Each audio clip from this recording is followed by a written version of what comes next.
Good morning, good afternoon, and good evening, my precious pack, and welcome back once more to VEGA Conflict. Patch notes from yesterday. What's live, what's not? Let's go ahead and let's give a quick run through it. Everything here has already happened. We're just waiting for the minimum version push on Monday for everything to be active, but we can still talk about most of everything that's here, discuss it, and things like that to get everybody caught up that either isn't able to log into the game to check or didn't get a chance to check in the Discord or the forum. So, Rebels, in this release comes a massive hull build time reduction, and that is live right now. The build time reduction is for everything in the game, and it was reduced, and to put it bluntly, I can now build 106 Rapture cruisers in the course of a 7-day week, exactly 7 days. Yeah. That's a great build time reduction, because before it was 1 or 2 depending on time tokens. So that is a great addition right off the bat. And then, note only that upgrade token crafting time and recipe research time too. Alright, not only that, I'm apparently reading it wrong, but that is also a good thing because whenever you're researching the upgrade tokens for crafting and research recipes, it's now 5 minutes, which is essentially free. All you have to do is just pay for the research, that's it. You have everything at your disposal for it, and those updates are live, but there has been a few issues. One is that it's not displaying the correct time, but when you start the research, it instantly drops down to the 5-minute mark, so that's waiting for the minimum version push to display the correct version, but right now, the actual correct version is live, so if you click the button, like say if it says 8 days or something like that, it only is 5 minutes, so you start it and it'll immediately display the correct time, and you can actually skip it. And you can check out those changes elsewhere, and there's a lot to read there, so I'm not going to go through that. And to help address concerns of target availability in Thursday's monthly events, additional target spawners will be added. A new wormhole drive is being... We've talked about this a bit on the Discord, and it was... Generally, everybody's feedback is the same as what I'm thinking right now, and it's that we need additional sectors for the events to divide the targets up, to equally distribute them, and things like that, because everyone else during the last event, they were hitting the brand new targets for the Omega stuff, and I was actually working for stuff for my Node Armor 3, because I'm finishing up with my Segfault build, and, well, most of the time I was waiting around 10 minutes for a single target to drop the Node Armor, and that was just a single target that spawned, so 10 minutes at a time, I get 6 in the course of an hour, and then I log out, because that's about how long I play per session. It's just an hour. A new wormhole drive is planned for further down the road, so the wormhole drive Type 1 is being updated with a 30-second local jump cooldown and a 60-second sector jump cooldown and 2 sector jumps to help with the interim travel times to deep space. Alright, well again, this stuff right now, from what I understand, it's currently locked behind the minimum version push, which will be happening on Monday at 9 p.m.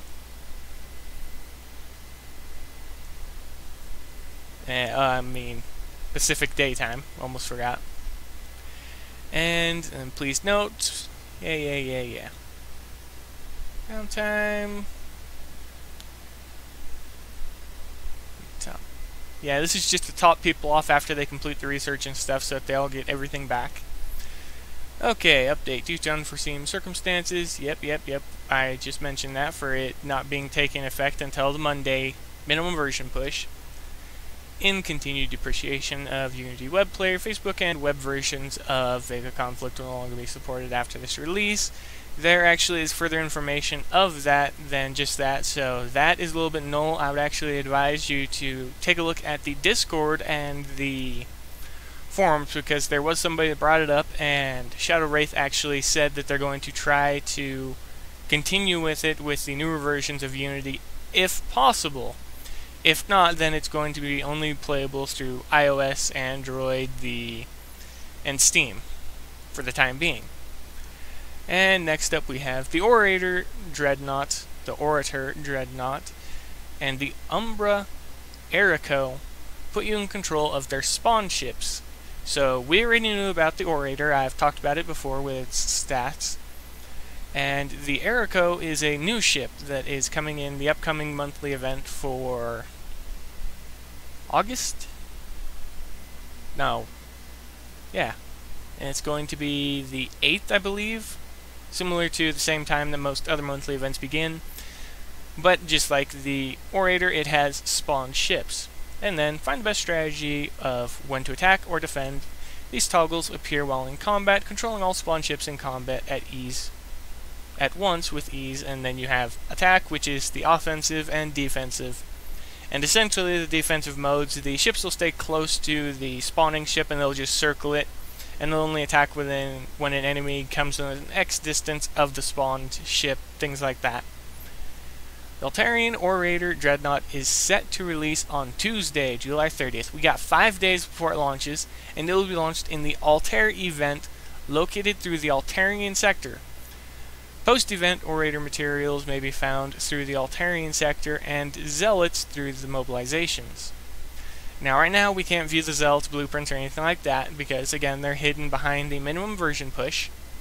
But one thing I can show you is because it's going to be in the Altarian sector and everything like that, it's most likely going to be in the PvE locked sector. And since the last video I talked about Deep Space, the Altarian sector was open to PvP, however it's been locked, and I believe that the Umbra sector and the Pharmacon sector, when they're released in their due time, when you can start farming their blueprints, they're going to be locked behind PvE as well. And there's no word at the moment of what's going to happen with the PvP sector, but from what I understand, they want to try and add a permanent repair reduction to combat that happens there to encourage people to fight in the PvP sector. So that'll be interesting if something like that happens. I'll keep an eye out for any information or anything like that, because it could be interesting to actually bring PvP back as long as the repair times are addressed and repair times are reduced, things like that. Okay, events. And I actually know a little bit of information about the Altair event that we're about to talk about. The Altair event. Destroy Dreadnought NPCs in the Altair sector during event points, which can be used to obtain Spectral Zealots. Okay, now, here's the thing. The Altair event is actually going to be going live after the upcoming Alliance War, which is for later today, ends. Because the Altair event will actually be between this Alliance War and the monthly event Defection, which is right here, which is where you're going to earn the Erico, its MERS, and the updated jump drive for Type 1. For Type 1, yeah. But on top of that, we have the mobilization, and you can upgrade your Erico all the way to Mark 5 with upgrade materials. Okay, yeah, that's how mobilizations go. Okay, then pick up the Blight MER blueprint. Alright, so they're going to have the standard MER as blueprints through the Defection event, which they're going to be Pyro, so explosive damage, and the Blight version here. And during the mobilization, you can pick up the Xeno Zealots. So we got the Spectral Zealots being launched shortly after the Alliance War, and a downtime, I believe, a short one. No, minimum version push and everything else will be added, blah blah blah, okay. So Xeno Zealots are going to be in the mobilization, which will be in the third week of next month. And then Decimation. Dominate the battlefield by upgrading the Erico to Elite, yeah. So that's that. And then the Alliance War, every shot counts, no Marauders complete without the Pariah Battle Cruiser and Void Havoc Cannon. Alright, well, based on what weapon is being released, we instantly know that it's going to be the Manticore's Void Brother. Okay, new features. There's actually a bit to talk about here. First off, we have a new hull. The Altarian Orator Dreadnought wields dual overdrives to enhance its Zealots at Mark 1, gaining damage per second, phase hacking, shield defense, shield regeneration, ship speed, and rotation speed bonuses. Now, I had to ask about this, and it was a little bit confusing because everything was run together, and from what states here, it says, the Altarian Dreadnought wields dual overdrives to enhance its Zealots and Mark 1. Everything after here, it all looks like it's all meant for the Zealots because of how it was phrased.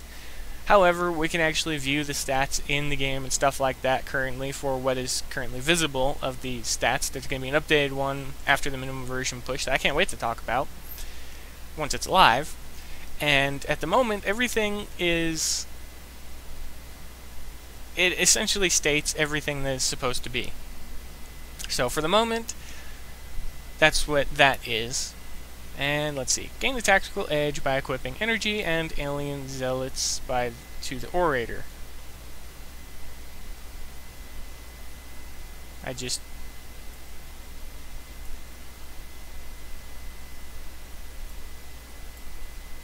Xeno zealots. Alien zealots. They're literally not even a screen away from each other.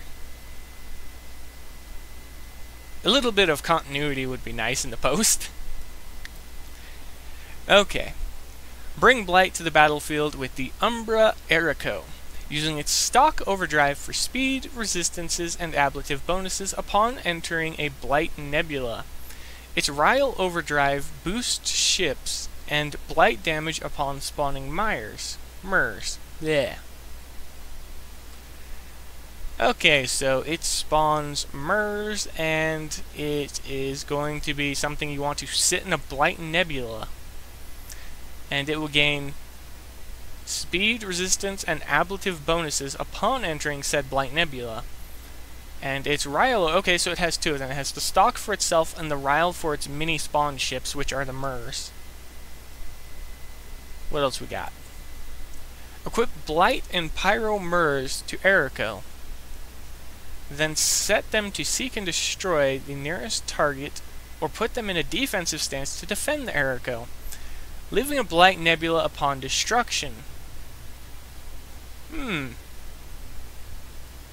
Synergy between the primary ship and the spawn ship. They die and explode into a Blight Nebula, and you need a Blight Nebula to activate the stock overdrive of the Erico. Interesting. The Marauder Pariah Carrier Battlecruiser is a Marauder converted Manticore which utilizes ablative armor, resurgence, and the Blood Scent overdrive. And the Blood Scent is simply to be put, if a target is within the dual firing arcs, it will actually activate, and it will strafe faster, rotate faster, and do a few other things. I can't remember exactly what they were, but it's fairly straightforward. The Marauder Havoc Cannon fires high-velocity, void-piercing rounds with 3,000 meters range, 2,500 meters speed. Okay, well, I'm going to immediately cut that out. That's not high velocity. Old energy weapons had high velocity, when the minimum of them was typically 4,000 or 3,500 meters per second. That was high velocity, because you couldn't dodge it, because it would hit you in under a second. With these ones, the maximum range of 3,000 and the speed of 2,500, you have 1.25 seconds to dodge. And with how zealots and stuff are, it ain't that hard to dodge it. And piercing doesn't really matter, because most fights, if you're going to be face-hugging something, there's not going to be anything behind them, so pierce is irrelevant as it was on the regular Havoc Cannon in my eyes. You would have been better off using Nova Missiles, which is what I did with my Manticores. I literally used the Nova Missiles. Tech. Crafting Blight Thonian Armor and Alien Thonian... Okay, guys. It's not alien, you've even put it in your own game. It's Xeno. So, bit of continuity with your game. Not gonna judge anything else yet. But, crafting Blight Thonian Armor and Xeno Thonian Armor, which provides 50% resistance and 45 to, and an additional 45 to the ablative recovery defenses, giving you the last shot in battle. Okay, but that doesn't give you the last shot in battle, because if you just kited the entire time, you don't really get to fire, so you don't get the last shot in battle, so that makes no sense to add that there. It would have been better if it said that it was increasing your durability against those ones, making it so you're harder to take down. That would have made a little bit of sense there. And let your plasma cannons roar using the Plasma Atrophy Rooter, gaining up to 10 additional damage over time stacks, 12% increased plasma damage, and a reduced value for the damage over time threshold of 15%. Okay, so not much going on there. What about the content changes at the very bottom? Would they fix? Would they... Okay. Content changes. We got the Unity web player depreciated. Yep. Build time, crafting time, research times changed. Yep, that's alive. There's just a visual bug that displays as being the old values, even though they're currently new values once you activate them. Wormhole drive type 1 updated. That has yet to happen due to the minimum version push.